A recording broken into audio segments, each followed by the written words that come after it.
Hello guys! Gagawa po ako ng ravioli o di kaya dumpling siguro ito sa Pilipinas. So ito guys, ang aking mga ingredients. Meron akong giniling na manok, breast chicken po yan. Tapos meron akong dough. At saka syempre yung kanyang mga, ang filling niya ay meron akong nilagay na bell peppers, carrots, ayan. At saka konting cabbage po nilagay ko dito. Nilagyan ng asin, powder black pepper, syempre giniling na manok nga. At saka yun nga, at isang itlog.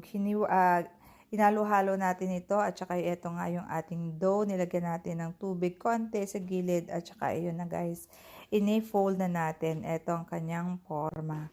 So, ayan guys, hindi naman gaanong marami ang aking nagawa kasi 4 slices of breast chicken lang ang aking meat kaya limited lang siya. So, ayan guys, lulutuin na natin ito ng 5 minutes kasi manipis lang naman ang ating pagkaluto sa kailangan i-steam natin ito. So, ayan na guys, ang kanyang mukha ng ating na-steam na ravioli.